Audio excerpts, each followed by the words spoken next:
नमस्कार दोस्तों, स्वागत है आपका हमारे चैनल आवाज विद कुशवाहा पर। और आज की कहानी बहुत ही इंटरेस्टिंग होने वाली है, इसलिए इस कहानी को पूरा जरूर सुने। शीला ने दरवाजे की घंटी बजाई। अंदर से सास दुर्गा देवी की भारी आवाज आई, कौन है? मैं हूँ माँ जी, शीला। दरवाजा खुला और शीला ने अपनी सास को देखा। दुर्गा दुर्गा देवी के चेहरे पर हमेशा की तरह सिकन थी, जैसे किसी ने उनके मन की मुराद छीन ली हो। शीला ने पैर छूकर आशीर्वाद लिया। प्रणाम माँ जी, दुर्गा देवी ने अनमने ढंग से आशीर्वाद दिया। जीती रहो। शीला अंदर दाखिल हुई। बैठक में ससुर रमेश चंद आराम कुर्सी पर बैठे अखबार पढ़ रहे थे। उन्होंने शीला को देखकर मुस्कुराकर अखबार नीचे किया। आ गई बहू, कैसी हो? ठीक हूँ पिताजी, शीला ने जवाब दिया। पति अमन अपने कमरे से बाहर आया। अरे कब आई तुम? बस अभी, शीला ने मुस्कुरा कर कहा। यह दृश्य हर हफ्ते दोहराया जाता था। शीला हर शनिवार अपने मायके से वापस ससुराल आती थी। यह एक ऐसा रिवाज था जो दुर्गा देवी ने बनाया था और जिसे शीला चुपचाप निभाती थी। लेकिन हर बार घर में प्रवेश करते ही एक अजीब सी घुटन महसूस होती थी। शीला को इस घर में आए 6 साल हो गए थे। इन 6 सालों में उसने हर संभव कोशिश की थी कि वह एक अच्छी बहू साबित हो। उसने घर के हर काम में हाथ बटाया, सास ससुर की हर बात मानी और पति अमन का पूरा ध्यान रखा। फिर भी दुर्गा देवी की नजरों में वह हमेशा थोड़ा कम ही साबित होती थी। शीला ने रसोई में जाकर चाय बनाने की तैयारी शुरू की। दुर्गा देवी भी पीछे पीछे आ गई। आज दोपहर के खाने में क्या बनेगा? उन्होंने पूछा। सोचा था दाल चावल और भिंडी की सब्जी बना लूं, शीला ने कहा। भिंडी? रोज रोज वही घिसी पिटी सब्जी, कुछ नया क्यों नहीं बनाती? दुर्गा देवी की आवाज में हल्की सी आलोचना थी। शीला ने हल्की मुस्कान के साथ जवाब दिया। पिताजी को भिंडी पसंद है और अमन आजकल हरी सब्जियां कम खा रहा है। दुर्गा देवी ने मुंह बिचकाया। हाँ, लाडले बेटे की पसंद का तो ध्यान रखना ही पड़ेगा। शीला ने इस बात को अनसुना कर दिया। वह जानती थी कि दुर्गा देवी के उसकी हर बात में नुक्स निकालने की आदत है। कभी खाने में नमक कम होता था, कभी दाल पतली, कभी कपड़े ठीक से नहीं धोए जाते थे, तो कभी घर साफ नहीं लगता था। शाम को बुआ आई। बुआ यानी अमन के पिता की बहन सुशीला। वह अक्सर इस घर में आती जाती रहती थी और दुर्गा देवी की सबसे अच्छी सहेली भी थी।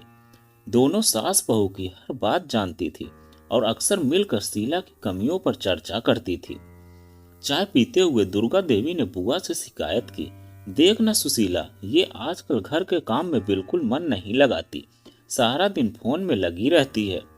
बुआ ने हामी भरी। हाँ दुर्गा, आजकल की लड़कियां ऐसी ही होती हैं, उन्हें घर गृहस्थी से क्या मतलब, बस सजने संवरने और घूमने फिरने में लगी रहती हैं। शीला चुपचाप सुन रही थी। यह सच नहीं था कि वह काम में मन नहीं लगाती थी। वह सुबह जल्दी उठकर सबके लिए नाश्ता बनाती थी, दोपहर का खाना बनाती और शाम को भी रसोई में खड़ी रहती थी। फोन वह जरूर इस्तेमाल करती थी, लेकिन सिर्फ अपने परिवार से बात करने के लिए या कुछ नया सीखने के लिए। और देखो कपड़े कैसे धोती है, अभी भी दाग रह जाते हैं। दुर्गा देवी ने आगे कहा।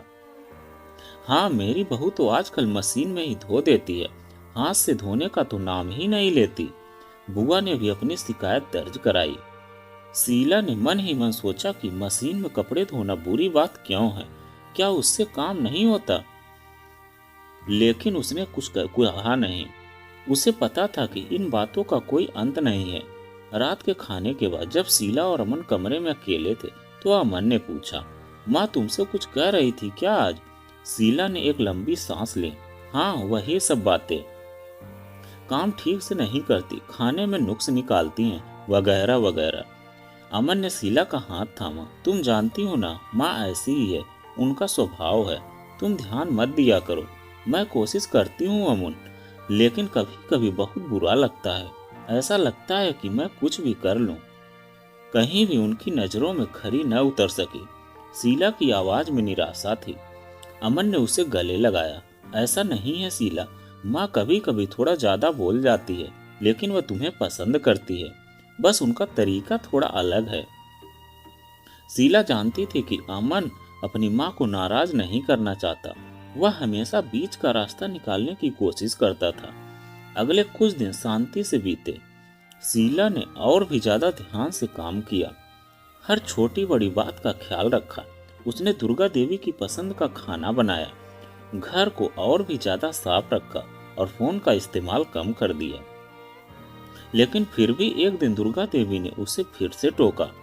शीला अपनी अलमारी में कपड़े तह कर रही थी, तभी दुर्गा देवी कमरे में आई। ये क्या तरीका है कपड़े रखने का? सब ऐसे अस्त व्यस्त पड़ा है, उन्होंने कहा। शीला ने पलट कर देखा। माँ जी, मैंने तो अभी तय किए थे, तो क्या हुआ? देखो तो कितने बेतरतीब लग रहे हैं। मेरी अलमारी देखती तो पता चलता कि कपड़े कैसे रखे जाते हैं। दुर्गा देवी ने अपनी अलमारी खोल कर दिखाई, जिसमें हर कपड़ा बिल्कुल करीने से जमा हुआ था।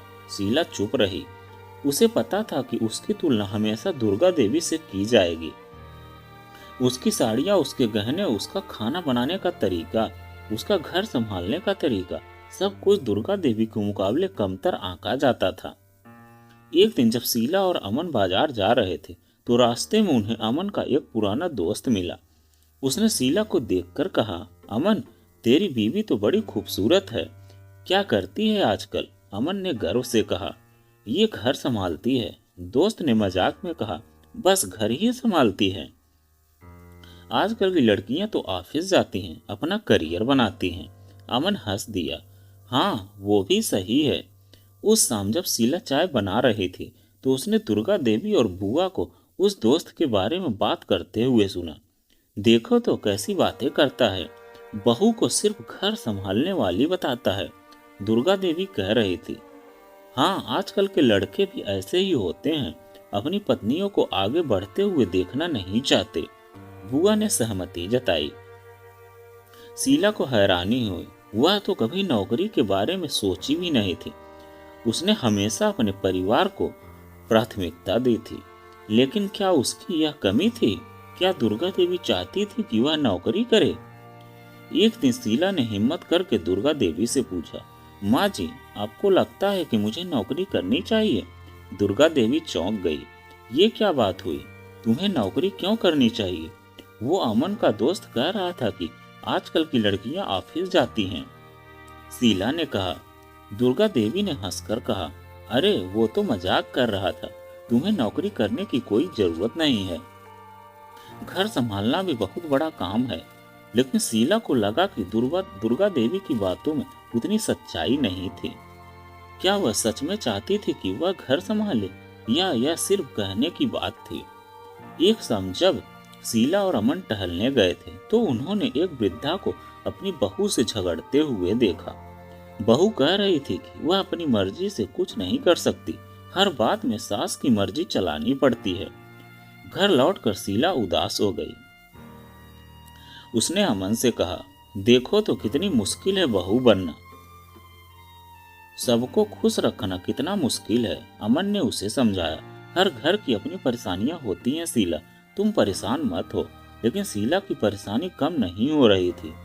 उसे लग रहा था कि वह एक ऐसे पिंजरे में बंद है, जहां उसे अपनी मर्जी से सांस लेने की भी इजाजत नहीं है। एक दिन दुर्गा देवी बीमार पड़ गई। उन्हें तेज बुखार था और वह बिस्तर से उठ नहीं पा रही थी।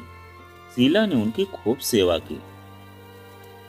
रात रात भर उनके सिरहाने बैठी रही, उन्हें दवाइयाँ दी और उनकी हर जरूरत का ख्याल रखा। जब दुर्गा देवी ठीक हुई तो उन्होंने शीला को पास बुलाया। बहू, तुमने मेरी बहुत सेवा की, मैं तुम्हारा एहसान कभी नहीं भूलूंगी। शीला ने मुस्कुरा कर कहा, यह तो मेरा फर्ज था माँ जी। दुर्गा देवी ने शीला का हाथ थामा।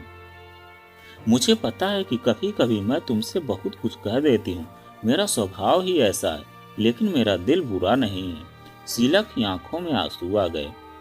यह पहली बार था जब दुर्गा देवी ने इस तरह से बात की थी। आप मेरी माँ जैसी हैं माँ जी, शीला ने कहा। दुर्गा देवी ने शीला को गले लगा लिया, और तुम मेरी बेटी जैसी हो। उस दिन के बाद से दुर्गा देवी का व्यवहार शीला के प्रति कुछ बदला हुआ सा लगने लगा। वह अब हर बात में नुक्स नहीं निकालती थी और शीला की राय को भी महत्व देती थी। बुआ अभी भी अपनी टिप्पणियां करती थी, लेकिन दुर्गा देवी अब उनका साथ नहीं देती थी।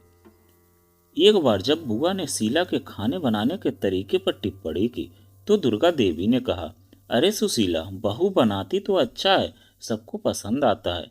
यह छोटा सा बदलाव शीला के लिए बहुत मायने रखता था। उसे लग रहा था कि आखिरकार उसे इस घर में अपनी जगह मिल गई है, लेकिन फिर भी शीला की कमियां पूरी तरह से दूर नहीं थी। वह अभी भी कभी कभी चीजें भूल जाती थी या घर थोड़ा अस्त व्यस्त हो जाता था, लेकिन अब इन कमियों को उतनी गंभीरता से नहीं लिया जाता था। शीला समझ गई थी कि हर इंसान में कुछ कमियां होती हैं। महत्वपूर्ण यह है कि उन कमियों को स्वीकार किया जाए और एक दूसरे को समझने की कोशिश की जाए। बहू होने में भी यही बात लागू होती है। वह कभी भी एकदम परफेक्ट बहू नहीं बन पाएगी और शायद इसकी जरूरत भी नहीं है। जरूरी है प्यार, सम्मान और एक दूसरे को समझने की कोशिश। और शायद आखिरकार शीला ने इस घर में अपनी कमियों के साथ भी अपनी जगह बना ली थी। तो दोस्तों, यह कहानी आपको कैसी लगी कमेंट में लिखकर जरूर बताइएगा। अगर आप हमारे चैनल पर नए हैं तो प्लीज चैनल को सब्सक्राइब कीजिएगा और वीडियो को एक लाइक कीजिएगा।